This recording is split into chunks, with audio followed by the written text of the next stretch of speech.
Welcome back to The Deep Dive. Today, we're looking at some really fascinating source material, all about a bold, and I mean really bold, new project. We are. It's about transforming a historic retail space into, well, a full-blown media engine for the 2020s. Yeah, they're taking this century-old landmark, something built for, paper ledgers and radio, and plugging it straight into the age of global streaming. And micro content, which is key. Okay, let's unpack this. What actually happens when you smash together the legacy of a 1920s department store with modern broadcast tech?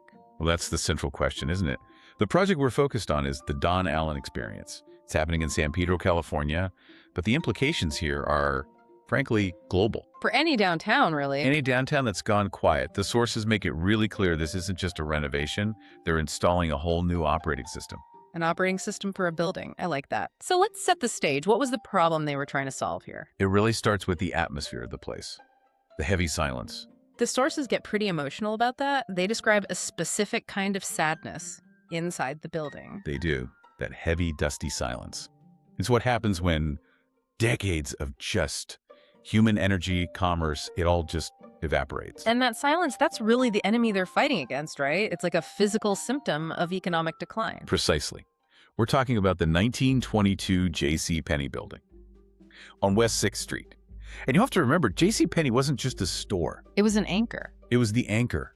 The founders talk about the ghost of a bustle still being there. You can feel the memory of foot traffic, but the actual people, the energy, is gone. So where did it go? The sources are very direct about this. It migrated to glowing screens in living rooms. And that one phrase right there, that's the whole economic foundation for this entire project. The transaction space just moved from Main Street to the internet. It moved. And that reframes the entire problem. It's not just a retail failure. It's a failure of attention, a failure of presence. Exactly. And if your audience isn't walking through your doors anymore, you have to find a way to broadcast your presence to those screens where they actually are. Which brings us to this problem with historic preservation everywhere. For so long, historic has just been another word for it. Obsolete. Yeah, obsolete. The model that built this beautiful building is dead. So it just stands there like, what did the source say? A grand forgotten instrument. A grand forgotten instrument. I love that phrase. It's just waiting for someone to figure out how to play it again. So how do you play a 1920s department store for a modern audience? That seems like the central challenge. Well, that brings us to the founders, Edwin Duterte and Jennifer Wolfe, and their vision. They didn't see an artifact. They saw a tool, a piece of commercial machinery. So they didn't buy a museum? No, they bought a machine. And their whole plan is to turn that machine back on, but for a totally different purpose. They talk about not wanting to preserve the ashes, but to reignite the fire. And here's where it gets really interesting. They're literally replacing that heavy, dusty silence. With what? With the roar of creators and cinematic lighting. It's such a powerful image. They're flooding these dark, quiet spaces with the glow of modern production equipment. And they connect that back to the building's history, which is clever. Yeah. There's that line about how history is not repeating itself, it is rhyming. Right, and that's their bridge. It lets them embrace all this new tech without, betraying the building's past. So what's the rhyme? Think about J.C. Penney in 1922. It wasn't this quaint, old-timey thing. It was the high-tech of its day. A disruptor. A total disruptor. It brought in standardized pricing, national merchandising. It plugged San Pedro right into the national economy. It was a cutting-edge engine of commerce. So the original engine brought goods to San Pedro. And the new engine, the Donn Allan Experience, uses the new machinery of commerce digital media to send San Pedro stories out to the world. That's the rhyme. Honoring the lineage of disruption by becoming the new disruptors. Okay, so let's get into the nuts and bolts of this new machine. The sources detail two primary components that are replacing, the old shelves and cash registers. Right. The first one is the heart of the operation, the engine. They call it the Voxel Micro Video Labs. Okay, let's break that down. What exactly is a Voxel Lab? So these are 16 professional studios installed right in the belly of the building. The belly of the building. So the basement, the stock room. Exactly. The place where they used to store inventory. Mass-produced goods waiting to be sold. Now that same space stores the raw material of our age. Ideas. Stories. And voxel, that's not just a random name, right? It stands for volumetric pixel. That's a great point. It signals this isn't just for flat 2D YouTube videos. They're thinking about immersive content, 3D, AR, VR. It's about future-proofing the production capabilities. And the micro part. That's about access, making them plug and play. So a small business owner, the lonely entrepreneur we'll get to, can walk in and get cinematic quality without a huge Hollywood budget. It's democratizing production. It's turning a stockroom into a cathedral for the creation of stories. That's the quote. Giving a local bakery global transmission power. Okay, so you have this engine of creation in the belly. Then you move upstairs to what they call the playground. The San Pedro local markets, yeah. Yeah. Which sounds traditional, but its main feature is anything but. The giant digital wall. A massive 16 by 30 foot immersive digital wall right on the ground floor. And they're very specific about what they call it. A beacon. It's a beacon. And it does two things. First, it's a huge signal to the street that this place is alive, moving, and connected. Retail isn't static here. And the second thing. It's the tool designed to reverse that migration of attention we talked about. So the content from the Voxel Labs downstairs Gets broadcast immediately, spectacularly, right onto the street level. It's a brilliant closed-loop system. So you create the story, then you amplify it in a way nobody on that street can possibly miss. You're literally forcing people who are walking by, heads down in their phones and their glowing screens, To look up.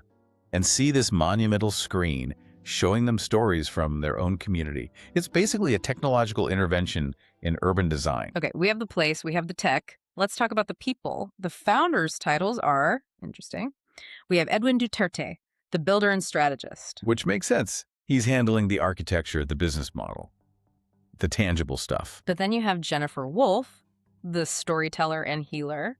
Healer is not a title you see on a real estate prospectus. No, it's not. And when you put those two roles together, builder and healer, you realize this is as much an emotional project as it is a commercial one. They call their company a mom-and-pop holding company. Which is so deliberate. In the context of this massive tech-forward project, that phrase signals something different. Community, stewardship, not a faceless corporate developer. So who are they stewarding this legacy for? The project's name is the Donn Allan Experience. And that's the key. The names above the door invisibly are Dr. Alan Wolfe and Dr. Donna Lee Wolfe. The Donn and Allan. It's a portmanteau of their first names. The entire project is a tribute. And their core lesson, according to the source material, was that a real legacy is built by one thing. Opening doors. Opening doors. And that's the whole philosophy. The Voxel Labs, the digital wall, they are conceptually just tools for opening doors for local businesses that have been shut out of the global conversation. So they're not opening doors to sell pants. No. They're opening doors to, and this is the quote, sell the very idea of San Pedro to the world. It completely flips the building's function, from inward consumption to outward promotion. Which brings us to the emotional core of this, the why. The sources talk about a specific pain point they're trying to solve. The pain of the lonely entrepreneur. I mean, to put that at the center of a commercial development project it's a huge statement. Let me push back on that, though. Is this focus on healing and emotional safety a real business model? Or is it just, very good branding to make a risky project seem more appealing? It's a fair question. Yeah. But the sources suggest it's genuine because they say they've developed a specific healing solution for this pain. A specific solution. Yes. And we have to go back to the roles. Why is a married and family therapist, Jennifer Wolfe, getting into commercial real estate? Why does an investment strategist, Edwin Duterte, care about emotional safety? What's the connection? The connection is that they see the isolation of a small business owner, that loneliness of shouting into a void because your customers are all online. They see that as an economic problem. Loneliness causes business failure. So the healing solution isn't therapy, it's commercial. It's a tangible commercial solution. They heal the pain of invisibility by giving that lonely entrepreneur a Voxel Lab and a giant digital beacon. They validate them by giving them a platform they could never afford on their own. They make them impossible to ignore. That's the takeaway. That's the spirit driving this whole machine. They're moving past just fixing a building. They're fixing the isolation that caused the building to go quiet in the first place. So what does this all mean? It means the problem for local business isn't product quality, it's media visibility. It's the inability to compete for attention. And they've decided to put this entire historic building complex in service of fixing that one problem. It's a media center, a production house, and an amplifier all in one. The building itself becomes the stage, the studio, and the speaker. So let's bring this all together for you. What they've really achieved here is this functional transformation. They're using Voxel Labs and a digital wall to turn a 1922 building into a media engine. Fulfilling that promise of the next century of retail. Right. They're making the retail space a producer of content, not just a place for consumption. They took a building defined by being obsolete. And turned it into the ultimate tool for relevancy. And that transformation, by focusing on opening doors, it raises a really interesting question for you to think about. It does. When we talk about real disruption today, is it really about the technology itself, the cameras, the screens? Or is it about who you choose to amplify, who you choose to validate? By focusing on that local business owner and giving them a cathedral for the creation of stories, they are making a powerful statement. That success isn't just about sales per square foot. It's about emotional validation. It's about community stewardship. Just think about that shift. Moving a physical space from being purely about consumption selling things to being entirely about creation and broadcast, sending local stories out to the world. It changes the entire purpose of what a downtown center can be. And on that note, I think we can say the silence has definitely been broken.